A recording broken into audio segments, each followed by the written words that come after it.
89.1 en este espacio de 60 minutos, de lunes a viernes, de 15 a 16 horas, que llamamos mensajeros.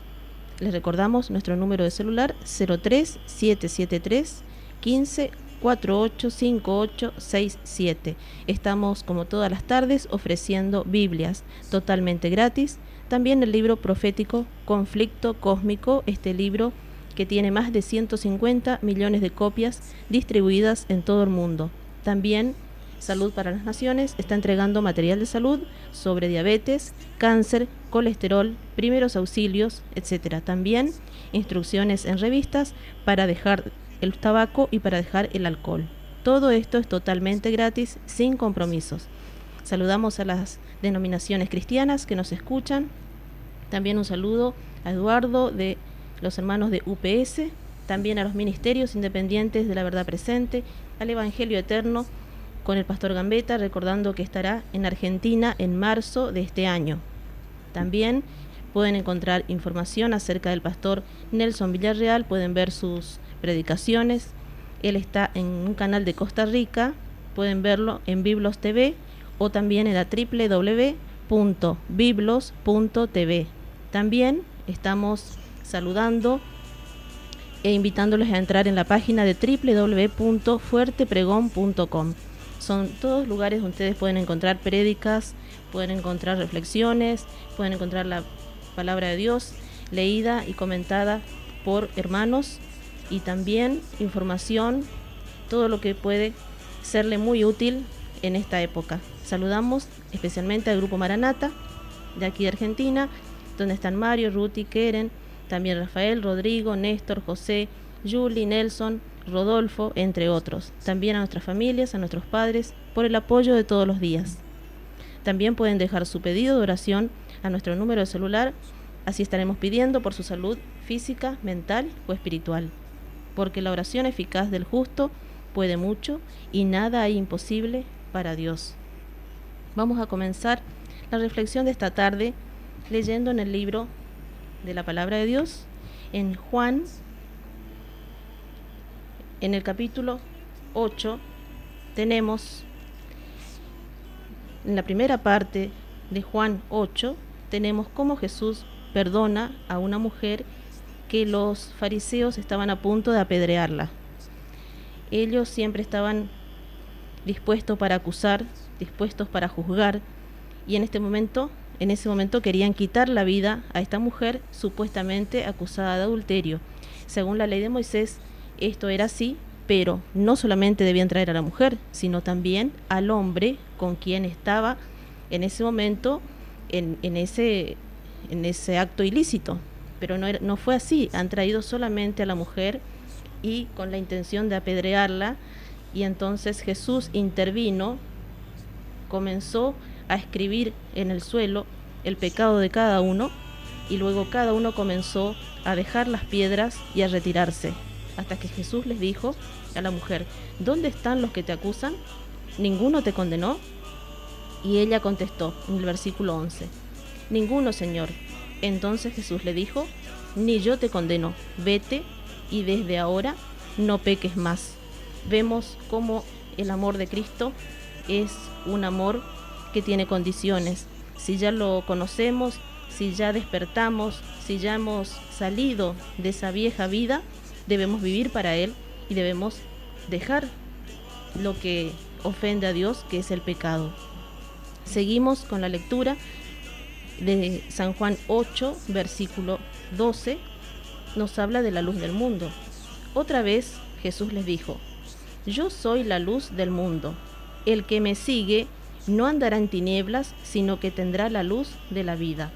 Entonces los fariseos, que lo seguían por todos lados, porque los fariseos estaban exclusivamente para acusarlo, para entramparlo, para hacerlo caer en alguna trampa de palabras, para buscarle un falso testimonio, para poder entregarlo o a las autoridades o hacer que la multitud lo apedreara. Pero no tuvieron éxito. Siempre Jesús se manejó correctamente y no les dio nunca lugar para que ellos la acusaran de ninguna cosa. Entonces los fariseos le dijeron a Cristo: tú das testimonio de ti mismo, tu testimonio no es válido. Respondió Jesús: aunque yo doy testimonio de mí mismo, mi testimonio es válido, porque sé de dónde he venido y a dónde voy. Pero vosotros no sabéis de dónde vengo ni a dónde voy. Leamos con atención estas palabras de Jesús, porque tal vez muchas veces hemos leído Juan 8, pero quiero que aquí quede bien en claro lo que Jesús quiere decir. Dice: vosotros juzgáis según la carne, pero yo no juzgo a nadie. Y si yo juzgo, mi juicio es válido, porque no soy solo, sino yo y el Padre que me envió. Ahí queda bien en claro cómo Jesús y Dios es una sola, es un misterio, como dos personas son uno y a la vez los dos tienen potestad, tienen poder, tienen soberanía y tienen dominio. Dice: y si yo juzgo, en el versículo 16, mi juicio es válido, porque no soy yo, sino yo y el Padre que me envió. En vuestra ley está escrito que el testimonio de dos hombres es válido. Fíjense cómo los fariseos querían acusarlo de falso testimonio, porque él dijo: yo soy la luz del mundo. Entonces le dijeron: tu testimonio no es válido porque tú mismo das testimonio de ti. Entonces Jesús le dice: no soy yo solo, yo y mi Padre somos dos, y el testimonio de dos hombres es válido. Cómo Jesús, con su gran sabiduría, podía decir con palabras nobles, exactas, podía hacerles entender sin llegar a pleito, sin llegar a contienda. Él, con la verdad, les ponía a cada uno en su lugar. De estos hombres que lo único que hacían era encontrarle una falla, una tacha, un error, un pecado para acusarlo y apedrearlo. Entonces sigue diciendo en el versículo 18 del capítulo 8, San Juan 8:18, dice: yo soy el que doy testimonio de mí mismo, y el que me envió, el Padre, da testimonio de mí. Le dijeron: ¿dónde está tu Padre? Respondió Jesús: no me conocéis a mí ni a mi Padre. Si me conocieseis a mí, conoceríais también a mi Padre. Estas palabras habló Jesús en el lugar de las ofrendas, enseñando en el templo, y nadie lo prendió porque todavía no era su hora. O sea, todos estaban, estos fariseos, estos líderes religiosos querían prenderlo, querían agarrarlo, querían llevarlo preso, apedrearlo, pero no podían. Jesús le dijo: yo me voy, me buscaréis, pero en vuestro pecado moriréis. A donde yo voy, vosotros no podéis ir. Decían los judíos: ¿se ha de matar a sí mismo, ya que dice: a donde yo voy, vosotros no podéis ir? Jesús agregó: también vosotros sois de abajo, yo soy de arriba. Vosotros sois de este mundo y yo no soy de este mundo. Fíjense cómo él, con palabras directas, pero sin llegar al choque, sin llegar a la contienda, Jesús lo ponía en su lugar. Le decía: yo soy de arriba y ustedes son de abajo. Clarito le estaba diciendo: yo estoy con el Padre eterno y ustedes están con las tinieblas. Ellos entendían muy bien estas palabras, como nosotros también las entendemos. Él les dice: yo no soy de este mundo y vosotros sí sois de este mundo. Por eso os dije, estamos en el versículo 24, que moriréis en vuestros pecados, si no creéis que yo soy en vosotros, porque si no creéis que yo soy, en vuestros pecados moriréis. O sea, si no reconocen que yo soy el que puedo quitarle sus pecados, el que puedo salvarlo, el que puedo redimirlos, vosotros moriréis en vuestros pecados. Esto es lo que Cristo le quería decir, y entendieron. Entonces le dijeron: ¿tú quién eres? Entonces Jesús respondió: lo que os dije desde el principio. Muchas cosas tengo que decir en juicio contra vosotros, pero el que me envió es veraz, y yo lo que he oído de él, eso hablo en el mundo. Pero no entendieron que él les hablaba del Padre. Jesús agregó: cuando hayáis levantado al Hijo del Hombre, entonces sabréis que yo soy, y que nada hago por mí mismo, sino que hablo como el Padre me enseñó. Porque el que me envió está conmigo. El Padre no me ha dejado solo, porque hago siempre lo que a Él le agrada. Al hablar así, muchos creyeron en Él. Y sigue diciendo: la verdad libertará. Estamos en San Juan, capítulo 8, en el versículo 31. Decía Jesús a los judíos que habían creído en Él: Si vosotros permanecéis en mi palabra, sois realmente mis discípulos, y conoceréis la verdad, y la verdad os hará libres. Respondieron: descendientes de Abraham somos, y jamás hemos sido esclavos. ¿Cómo dices que seremos libres?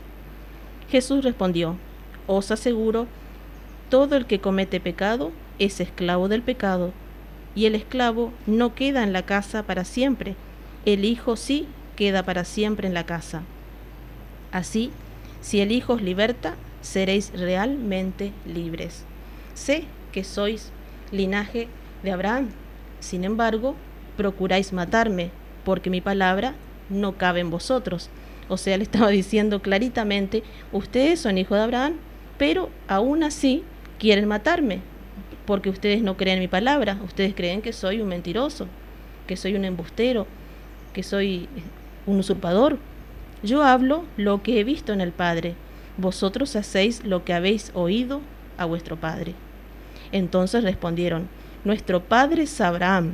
Jesús les dijo: si fuerais hijos de Abraham, haríais las obras de Abraham.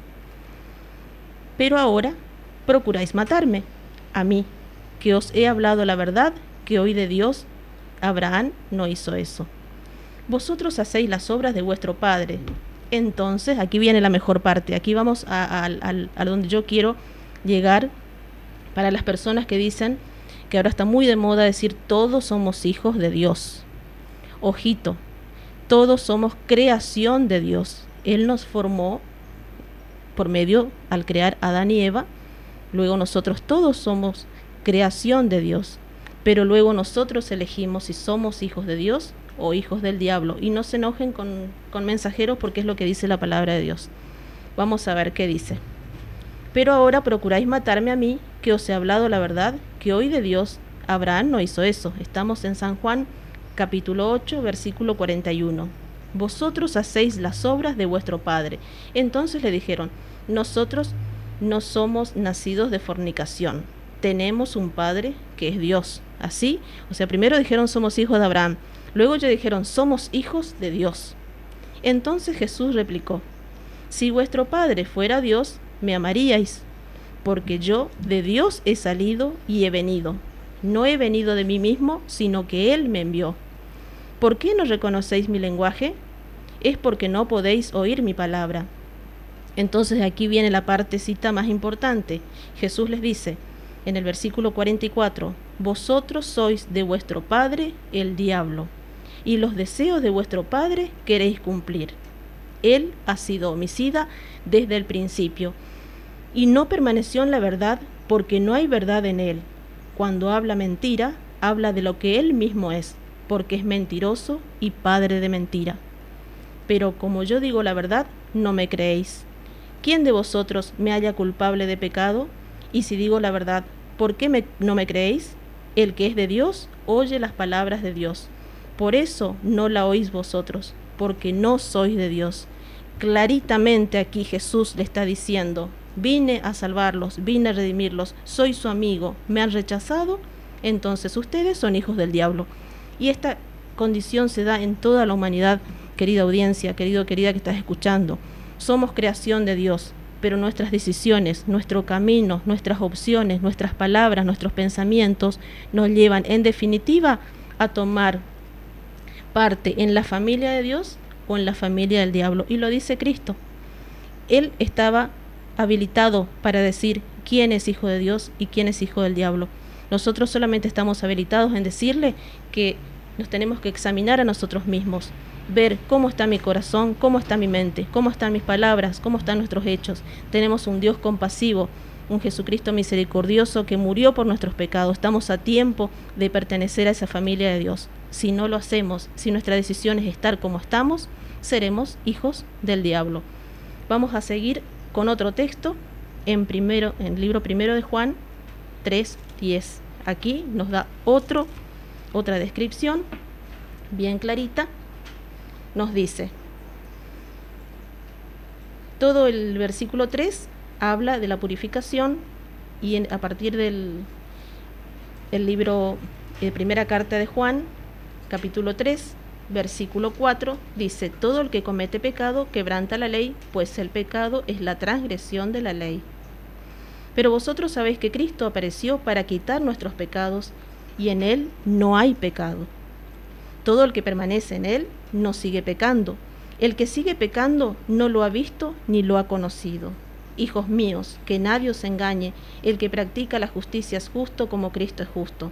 En cambio, el que practica el pecado es del diablo, porque el diablo peca desde el principio. Para esto se manifestó el Hijo de Dios, para deshacer las obras del diablo.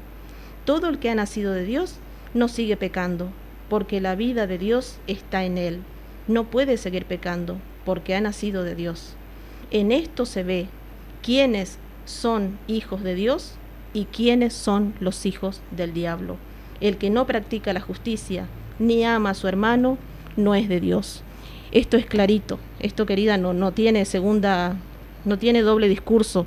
Esto es así como se lee.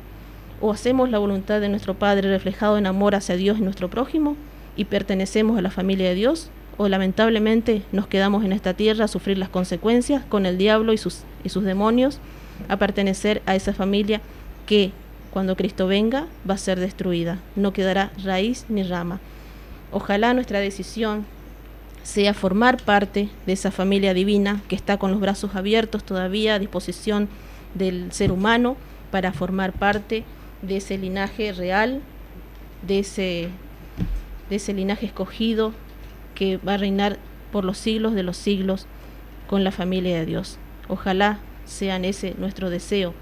Ojalá abramos nuestras Biblias, busquemos a Dios, nos pongamos en oración. El tiempo es apremiante, el tiempo se termina y todo lo que hagamos en esta vida es lo que va a atestiguar si queremos pertenecer a Dios o ser hijos del diablo, como lo dice la palabra de Dios. No lo estoy diciendo yo. En cualquier Biblia, en cualquier traducción, la lectura es la misma.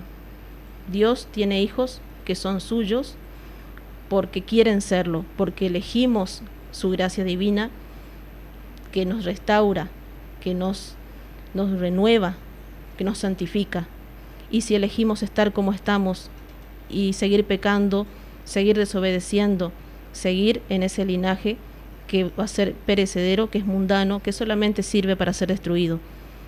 O somos de una familia o somos de la otra. Depende de cada uno. Pero ahora vamos a meditar acerca de las iglesias. Dios siempre tuvo iglesias en todos los tiempos. Pero ¿qué pasó?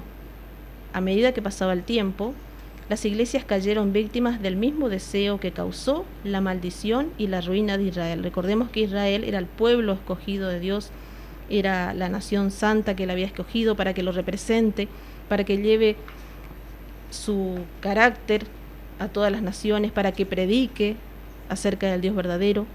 Pero Israel fracasó y así iglesia tras iglesia va fracasando por el mismo error, el mismo pecado. ¿Y saben cuál es? El deseo de imitar las prácticas de los impíos y procurar su amistad. No hay nada más que le gusta al cristiano que parecerse a los demás. Le gusta el mundo, le gustan la mundanalidad, le gustan las cosas pasajeras, y entonces tarde o temprano cae siendo otra vez de la familia del mundo y no de la familia de Dios. Por fuera aparentan cristianos, pero por dentro su corazón está con las cosas de este mundo. Y así describe Jesús cuando pasa esto en las iglesias. Él dice: pusiste tu confianza en tu hermosura y te prostituiste a causa de tu renombre, buscando amistad, buscando quedar bien con las demás naciones, buscando quedar bien con las demás religiones, quedando bien para que no lo tilden de ser distinto, para que no lo vean de separado, para que no sea ya algo que está marcado como separado, como distinto. Se van uniendo, se van mezclando y así se llega a la apostasía. ¿Cómo empezó a apartarse la iglesia de la sencillez del evangelio? ¿Cómo? Por medio de su conformidad a las prácticas del paganismo, con el fin de facilitar la aceptación del cristianismo por parte de los paganos. El apóstol Pablo dijo acerca de su propio tiempo: ya está en acción el misterio de la iniquidad. Mientras vivían los apóstoles, la iglesia permaneció relativamente pura, Pero hacia fines del siglo II, la mayoría de las iglesias asumieron una forma nueva. La sencillez primitiva desapareció e insensiblemente, a medida que los antiguos discípulos bajaban a la tumba, sus hijos, en unión con nuevos convertidos, se adelantaban y daban una nueva forma a la causa. O sea, la iglesia protestantes comenzaban bien, con un líder, con un reformador, se ponían claves, se ponían cosas que debían ser esenciales para mantener esa fe pura, para mantener la doctrina, para mantener la conducta, para mantener la moral, pero luego poco a poco todas esas cosas fueron derribadas y comenzaban a darse cosas nuevas, a rebajarse las normas. Para conservar a los conversos se rebajó el nivel de la fe cristiana y el resultado fue un diluvio de paganismo que inundó la iglesia, trayendo consigo sus costumbres, sus prácticas y sus ídolos. Eso pasó una vez, 2 veces, 3 veces, 1.000.000 de veces y va a seguir pasando, porque la iglesia siempre comienza con muchedumbre, mucha gente, pero luego son poquitos los que permanecen fieles. Y a esos poquitos los sacan de las iglesias y luego se forma otra iglesia con esos poquitos y se va multiplicando y luego se va contaminando de nuevo y así siempre pasó lo mismo en todas las épocas. Siempre el pueblo que quiere estar fiel a Dios es perseguido, es descartado, es quitado de las iglesias y tienen que hacer de nuevo otra organización. Ahora ya no hay tiempo para eso. Dios tiene un movimiento de personas que pueden pertenecer a cualquier denominación, pero va a haber una característica: va a obedecer a Dios en todo y hasta que aún la muerte, aunque le cueste la vida, aunque la muerte sea la condición, ese pueblo va a ser fiel. Eso lo vamos a ver dentro de poco. Una vez que la religión cristiana ganara el favor y el apoyo de los mandatarios seculares, fue aceptada nominalmente por multitudes, pero mientras éstas eran cristianas en apariencia, muchos permanecieron paganos en esencia, porque seguían adorando sus ídolos en secreto. Llegamos al punto en que el cristianismo fue aceptado por todo el imperio, ¿no es cierto? Pero las personas la aceptaron porque era obligación. Además era un falso cristianismo, porque se usó el nombre de Cristo, pero se siguieron con prácticas paganas. Y es más, la gente seguía teniendo sus ídolos en secreto y no lo abandonaban. ¿No ha repetido el mismo proceso en casi todas las iglesias que se llaman protestantes? Cuando mueren sus fundadores, que poseían el verdadero espíritu de la Reforma, sus descendientes se adelantan y dan un nuevo molde a la causa, mientras se atienen ciegamente al credo de sus padres y se niegan a aceptar cualquier verdad que vaya más allá de lo que habían visto. Los hijos de los reformadores se alejan ampliamente de su ejemplo de humildad, abnegación y renunciamiento al mundo. Así desaparece la sencillez primitiva. Un diluvio de mundanalidad inunda la iglesia y vuelven las costumbres, vuelven los ídolos, vuelven las prácticas paganas. ¡Ay! ¿Hasta qué punto temerario esa amistad del mundo, que es enemistad contra Dios, es acariciada actualmente entre los profesos seguidores de Cristo? ¿Cuánto se han alejado las iglesias populares de toda la cristiandad, del modelo bíblico de humildad, abnegación, sencillez y piedad? Por ejemplo, tenemos los reformadores como Juan Wesley. Él decía, al hablar del correcto uso del dinero, él decía a la gente: no malgasten nada de tan precioso talento, tan solo para gratificar los deseos de los ojos, por medio de ropas superfluas, costosos adornos innecesarios. No gasten parte de él en adornar prolijamente sus casas, ni en muebles inútiles o costosos, ni en cuadros, pinturas, oropeles costosos. No gasten nada para satisfacer la soberbia de la vida, ni para obtener la admiración o el elogio de los hombres. Siempre que te halagues a ti mismo, los hombres hablarán bien de ti. Siempre que te vistas de púrpura y fino lino blanco, y tengas banquete espléndido todos los días, no faltará quien aplauda tu elegancia, tu buen gusto, tu generosidad y tu hospitalidad. Pero no pagues tan caro sus tan queridos aplausos. Conténtate más bien con el honor que viene de Dios. Pero muchas iglesias actuales desprecian estas enseñanzas. Así hablaba Juan Wesley. No gasten su dinero en oropeles, en atavíos costosos, en cosas para la vista, en adornos innecesarios, en muebles inútiles, en pinturas, en cuadros.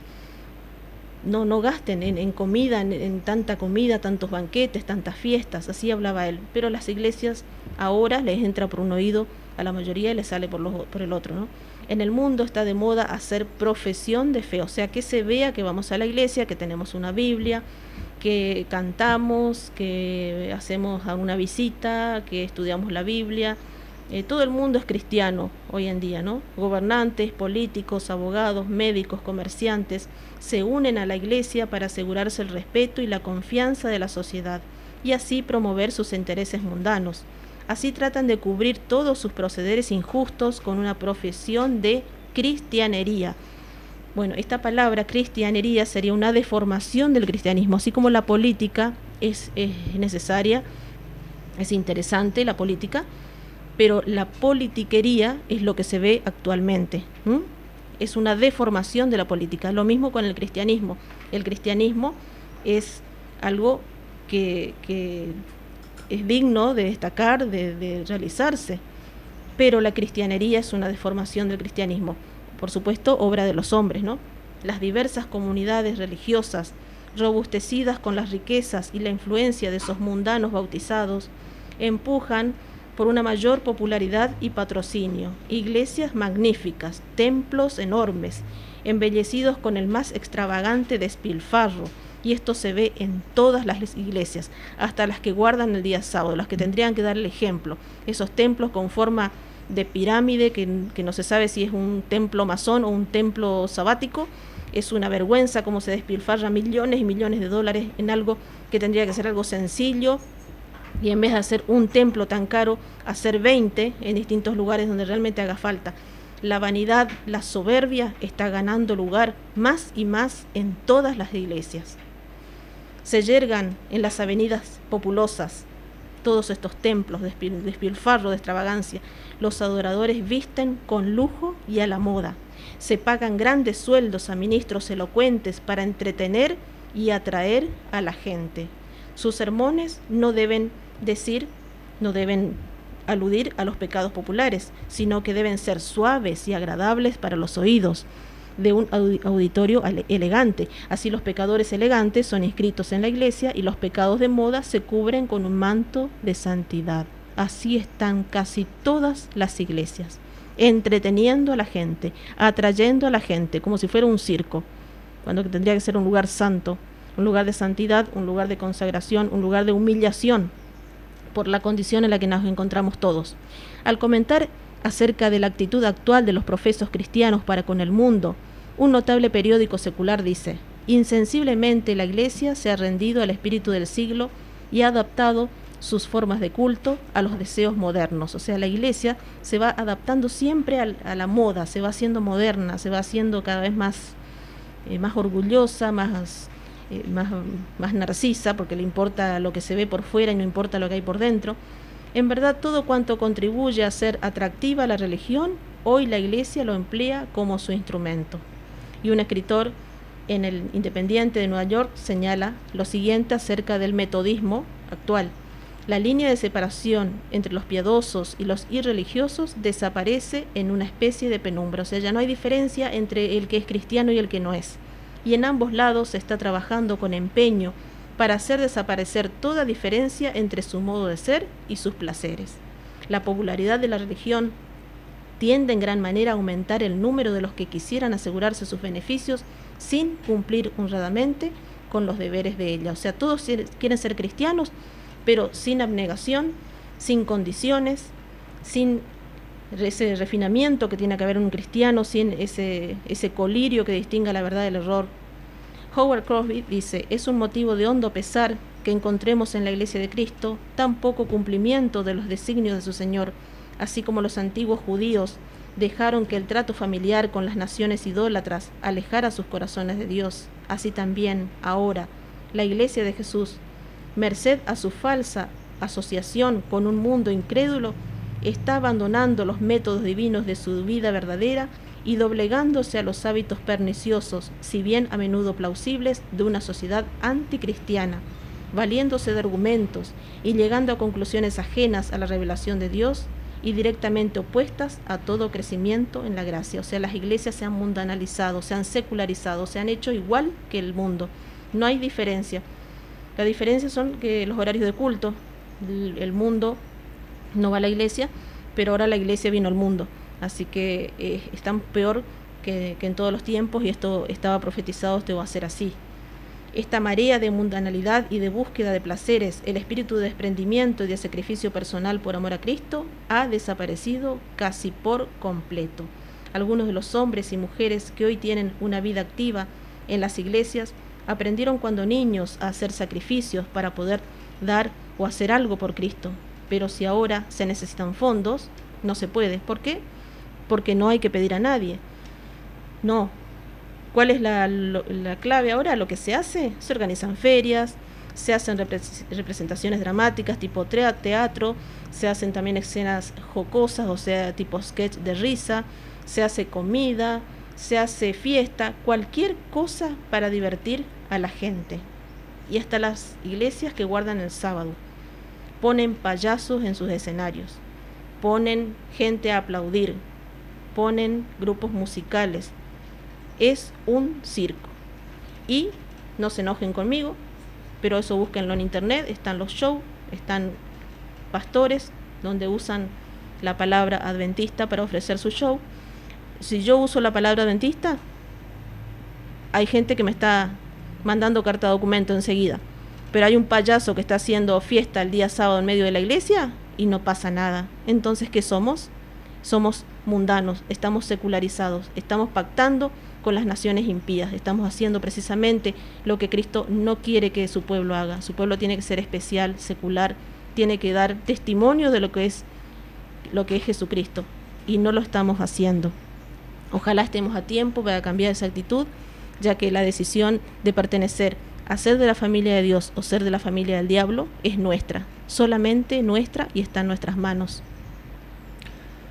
Cada día que pasa, ¿no es cierto?, decidimos de qué lado vamos a estar de la gran controversia, ¿no?, o el gran conflicto que es inminente, y es justamente el relato de todos los días que hace mi esposa sobre este libro, ¿no?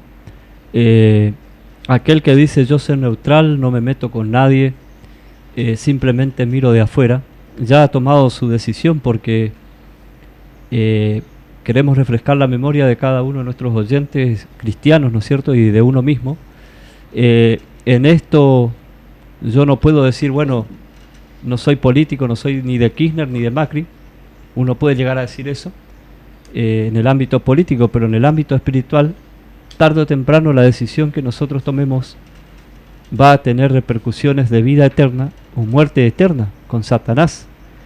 Porque decir yo me mantengo neutral, no soy ni fanático, ni soy tan cristiano, trato de ser cristiano light, ya he tomado mi decisión, y lamentablemente al decir que soy neutral o no me comprometo con las cosas de Dios, pero soy cristiano, cuando me preguntan ¿qué sos? Cristiano, ya he tomado mi decisión del lado de Satanás. Es así de simple. Por eso que en el Salmo capítulo 1 dice justamente el salmista, ¿no?, bienaventurado o feliz, y este salmo se divide en dos partes. Vamos a ver un poquito y analizar esas dos partes, ¿no es cierto? Bienaventurado o feliz el varón que no anduvo en consejo de malos, ni estuvo en caminos de pecadores, ni en silla de escarnecedores se ha sentado. Y acá viene lo interesante, sino que en la ley de Jehová, o podríamos decir el Pentateuco en ese momento, y hoy para nosotros la palabra de Dios, está su delicia. O sea, mi delicia, este es el pensamiento, ¿no es cierto?, y el deseo del salmista, representado aquí en la Escritura, en la Biblia, debería ser deleitarme en la palabra de Dios. En su ley medita de día y de noche. Un cristiano verdadero, un cristiano no a medias, que de paso, ¿no es cierto?, para reinar con Cristo por la eternidad, acá no es un 99,9% como son los productos, ¿no es cierto?, de limpieza, mata los gérmenes en un 99,9%. Acá para matar el germen de pecado se necesita al 100%, si no, no hay salvación. Tenemos que meditar de día y de noche en la palabra de Dios y no guiarnos por los pensadores de turno, las corrientes, ¿no es cierto?, con respecto a la Biblia. Nuevamente decimos, a la Biblia se va para estudiarla, no con pensamientos humanos, pecadores. Cuando yo quiero interpretar lo que dice la Biblia, ya estoy en pecado, porque no es mi palabra. Cuando se pone mi palabra por encima de la palabra de Dios, ya estoy en pecado. Una persona, un cristiano, pues podemos ser cualquiera, ¿no es cierto? Satanás es muy astuto en este sentido. Cuando ya vamos con pensamientos preconcebidos, ¿no es cierto?, con opiniones propias, porque por eso que hay tantos pastores, ¿no es cierto?, y cada uno se sacan, por decirlo así, los pelos, ¿no? Porque todos tienen su pensamiento, todos defienden lo suyo, y acá el Señor nos mira como diciendo, ¿quiénes somos nosotros para pensar o decir lo que tiene que decir la Biblia? La Biblia no tiene que, nosotros no tenemos que ir a la Biblia, ¿no es cierto?, con nuestros pensamientos, sino meditar en ella, asimilar lo que nos dice la Biblia y ponerla en práctica por obra. Porque el versículo 3 dice eso, será como árbol plantado, el justo, junto a aguas de corrientes, que da fruto en su tiempo y su hoja no cae, y todo lo que hace prospera. Porque el verdadero cristiano todo lo que hace prospera. El verdadero cristiano lo que hace es servir. Porque en el universo Dios creó las cosas para que le sirvan. Y aquel, hasta lo más insignificante, como una hormiga, le sirve al Creador, que es Dios. Cuanto más nosotros, como cristianos, como verdaderos cristianos, ¿no es cierto?, seres humanos, deberíamos servir a nuestro Dios. Porque justamente el que es justo, justamente el que está con Dios, que revela, ¿no es cierto?, los frutos verdaderos, ¿no es cierto?, los frutos que son de Dios, dice que todo lo que hace prospera, y no para su propio bien, sino para el bien del prójimo. Porque primero yo tengo que servir a Dios y luego a mi prójimo. Lamentablemente hoy se sirve solamente al yo. Dice el versículo 4, no así los malos o los injustos, ¿no?, que son como el tamo que arrebata el viento, por tanto no se levantarán los malos en el juicio, ni los pecadores en la congregación de los justos, porque Jehová conoce el camino de los justos, mas la senda de los malos perecerá. La Biblia también dice que hasta el fin del tiempo el trigo y la cizaña estarán juntos, ¿no?, y que le corresponde solamente a los ángeles y a Dios, ¿no es cierto?, separar el trigo y la cizaña. Mientras tanto, nosotros simplemente tenemos que tratar de estar en la primera parte de este salmo. Ser feliz, ¿no es cierto?, el varón que no anduvo en consejos de malos, en otras palabras, que no se burla de Dios, porque hasta podemos burlarnos siendo cristianos, que no estamos con los necios, porque al llevar la palabra de Dios, ¿no es cierto?, a las personas, o al estudiar la Biblia con otros, y siguen su postura, ya pasa a ser un necio, o nosotros mismos podemos ser necios. Entonces, dice la Biblia que tampoco se sienta en la silla de escarnecedores, sino que medita o anda y se deleita en la palabra de Dios.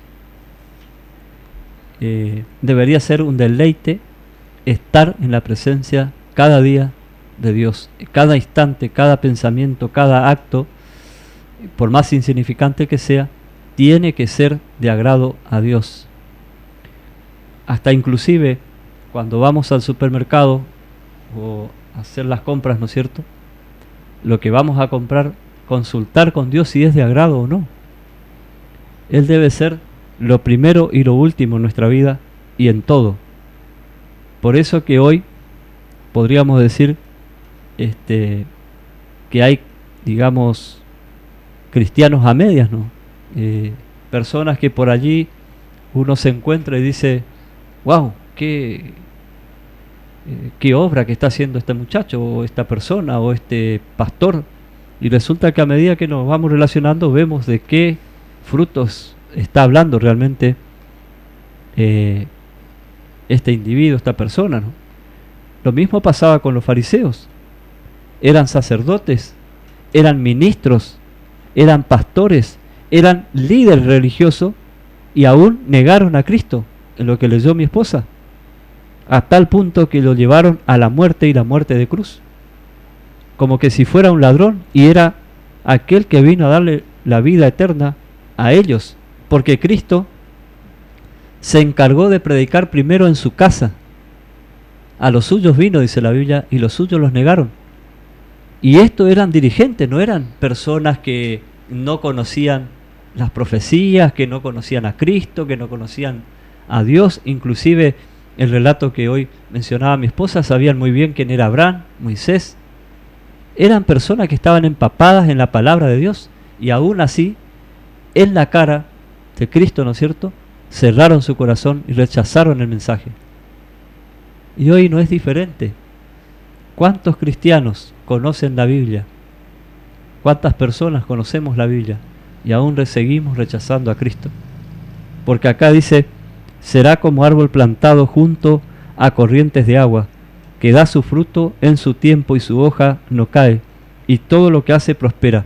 Y esa prosperidad viene no de mi bolsillo, no de mi opinión, ni de mi yo, ni de mi orgullo, sino viene de Dios, viene de Cristo.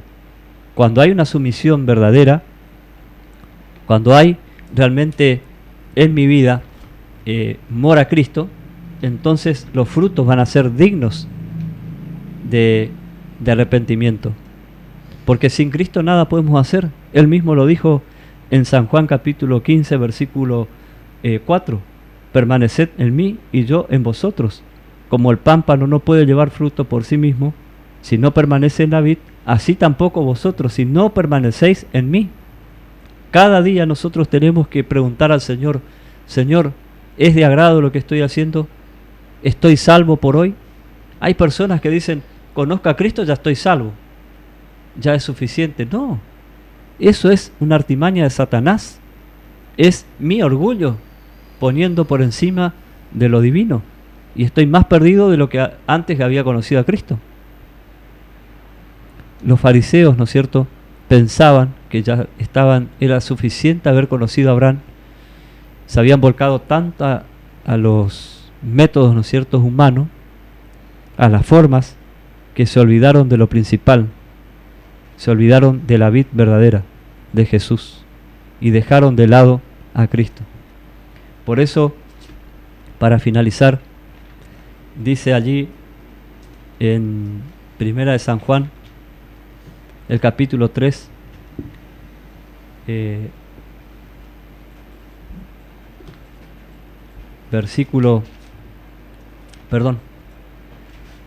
Segunda San Juan, el capítulo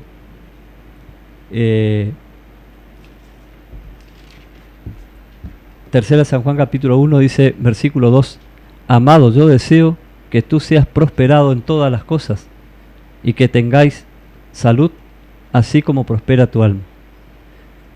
Cuando habla, ¿no es cierto?, Juan al anciano Gallo. Y ese es el deseo de Cristo, que no solamente prosperemos espiritualmente, sino en todas las cosas, y también en la salud, así como debería prosperar nuestra alma cuando estamos con Cristo y tenemos a Cristo, ¿no es cierto?, como nuestro máximo ejemplo de salvación. Así es.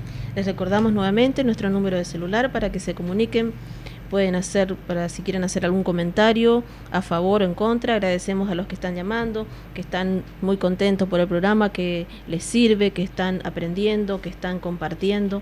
Eso nos da muchas ganas de seguir, nos da muchas ganas de seguir leyendo la palabra, seguir compartiendo este momento, y eso es lo que le agradecemos. Y también por eso le estamos recordando el número de celular para que se sigan comunicando.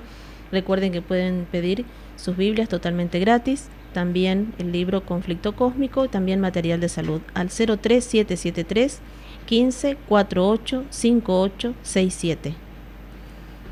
Vamos a compartir ahora una información acerca de la leche de almendras. Así como la otra vez hemos hablado de la cebolla, cómo es que tiene beneficios, pero también hay ciertos cuidados que hay que tener al utilizar la cebolla, cómo no se debe cortar y dejar un pedazo para usarlo más tarde.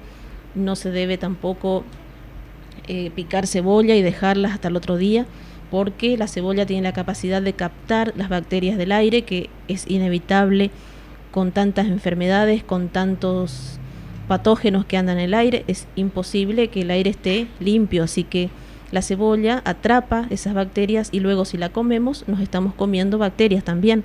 Entonces es importante, si vamos a utilizar cebolla, solo la cantidad que vamos a utilizar, y si sobra algo, ponerla en bolsa especial de Ziploc y ponerlas en la heladera. Pero en lo posible, utilizar solamente las cebollas que vamos a cocinar, y luego tenerlas tampoco no por mucho tiempo, sino comprar, usarlas rápido y luego volver a comprar más, porque la cebolla, si está puesta aunque sea con cáscara en un lugar, comienza a absorber todas las bacterias, todos los bichitos, los patógenos, y luego eso pasa a formar parte de la cebolla, y si comemos pasa a formar parte de nuestro cuerpo. Ahora vamos a hablar de los beneficios de la leche de almendra, pero así como la leche de almendra tiene beneficios, también tiene contraindicaciones, así que vamos a prestar atención porque esto les puede servir muchísimo. La leche de almendras tiene la misma consistencia que la leche de vaca, pero la ventaja es que no tiene gluten, no tiene lactosa y no tiene colesterol, y es rica en minerales. La leche de almendra es uno de los mejores alimentos para perder peso, o sea, no engordamos si tomamos leche de almendra. Además no tiene lactosa, es rica en antioxidantes y minerales esenciales como el potasio y el calcio.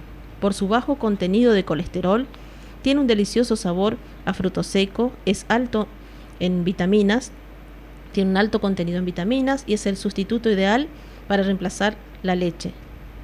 Y también tiene menos calorías incluso que la leche de soja.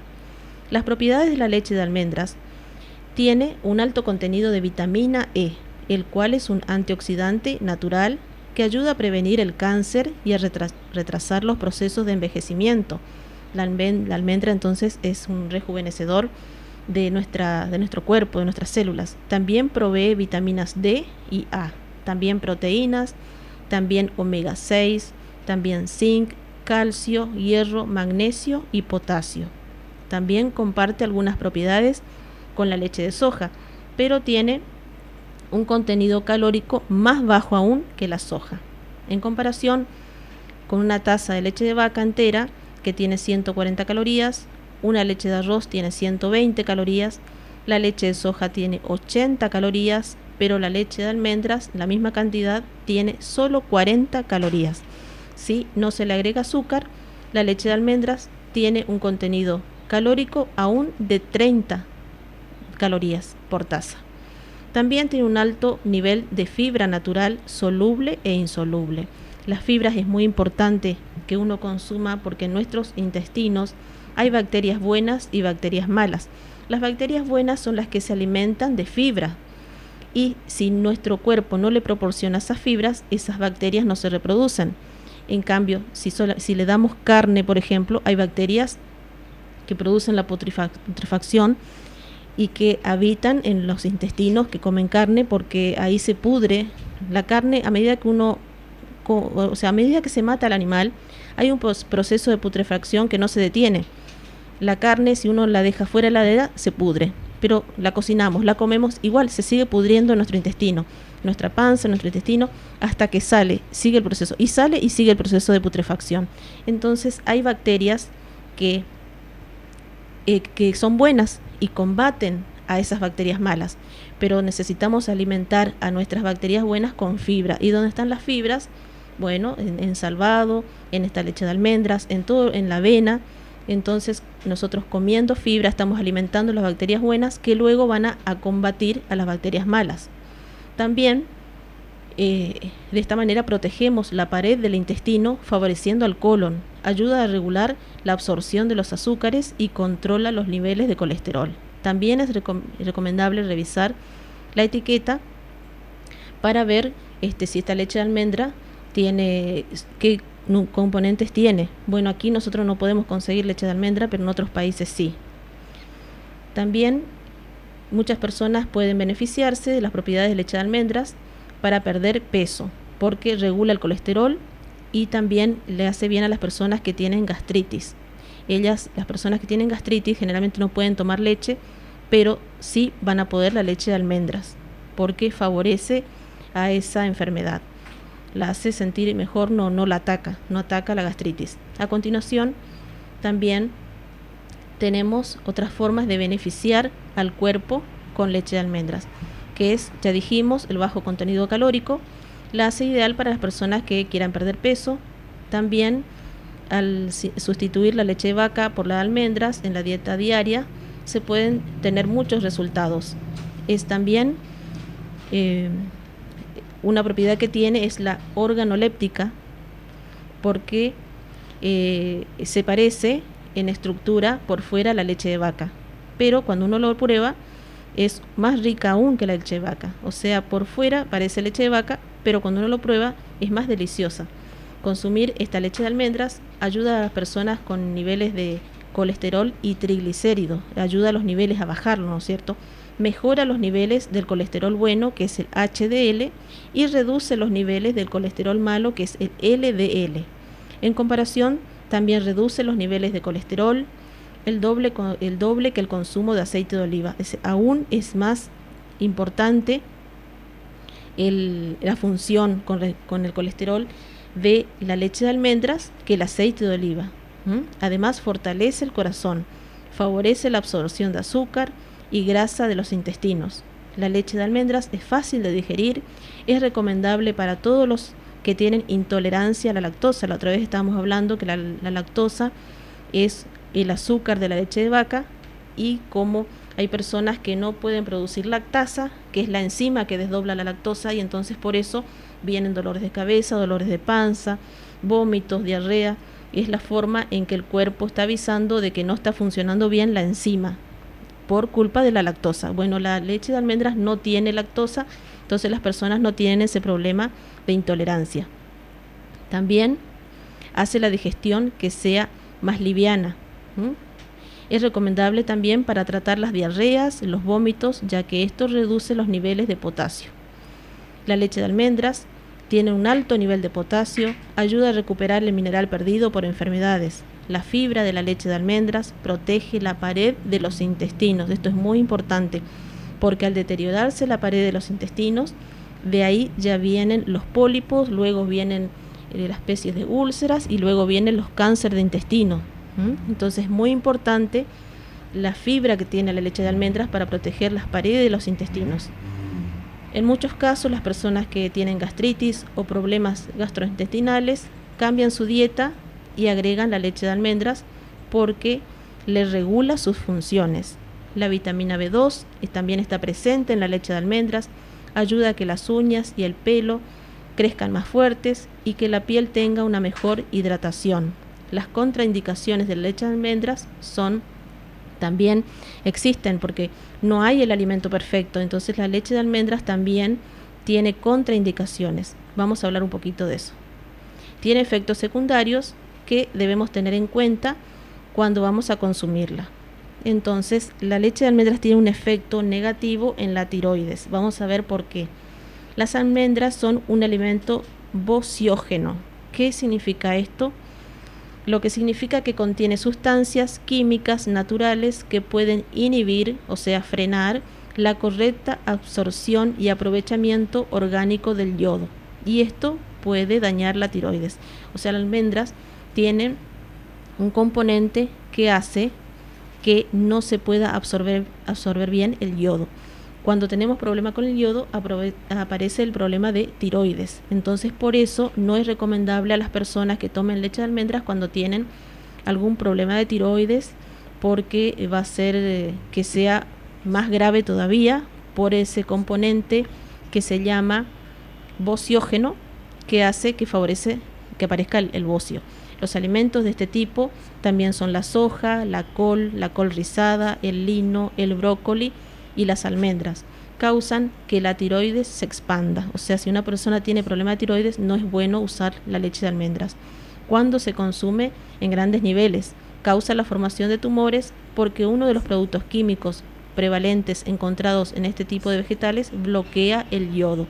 O sea, la almendras tiene un montón de beneficios, pero tiene lamentablemente un componente que bloquea el yodo, y al bloquear el yodo tenemos problemas con la tiroides.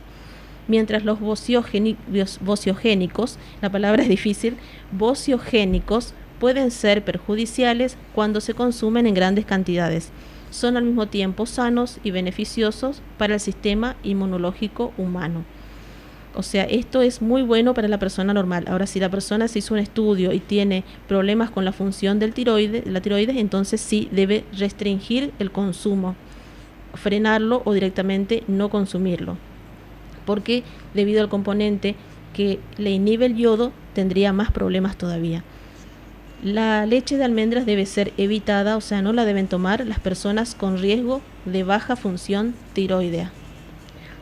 Las personas que tienen una función saludable de la tiroides pueden consumir la cantidad que quieran, aunque sea todos los días, y no tendrá efectos negativos en la glándula. Este problema es para las personas que ya tienen una inclinación hacia los problemas de tiroides. Entonces ahí hay que tener precaución y no usarla. Pero si es una persona normal que no ha presentado problema de tiroides, que está funcionando bien todas sus glándulas, puede consumirla tranquilamente, que no va a tener ningún problema. No así, no se recomienda la leche de almendras para los bebés. No es aconsejable, ya que este problema de tiroides puede aparecer aún en los niños y en los bebés. Entonces es preferible que no se la dé a los niños. También tenemos la receta de almendras, que es muy sencilla. Necesitamos una taza de almendras cruda, 3 tazas de agua, un poquito de sal y un poquito de miel. Recordemos que la taza de almendras debe ser la misma medida que la taza de agua, o sea, una taza de almendras por 3 de agua. Remojarlas toda la noche, por lo menos 8 horas a las almendras, y luego escurrirlas, limpiarlas con agua fresca, colocar las almendras con las 3 tazas de agua en la licuadora, licuar todo por 10 minutos. Es importante alternar la velocidad, o sea, no solo de los 10 minutos hacerlos de un solo movimiento, sino que ir 3 minutos, luego 2 minutos, luego 3 minutos, hasta completar, hasta que quede toda una mezcla que se convierta en un líquido blanco. Y así se puede colar con un colador fino, se le agrega miel, se le agrega también una pizca de sal, luego se cuela y eso se toma directamente, no hay que hacerle más nada. Se puede calentar un poco, si la quieren tibia, caliente o fría, y ya está lista la leche de almendras. También el color debe ser blanco, la textura es similar a la leche de vaca. Se puede agregarle cereal, se le puede agregar cualquier otra clase de bebida como tés, se puede tomar sola, se puede utilizar también como ingrediente para recetas. Es muy nutritiva y deliciosa, teniendo los cuidados correspondientes. Hemos terminado el programa de hoy. Gracias por su compañía. Nos encontramos mañana, Dios mediante. Gracias, Dios los bendiga.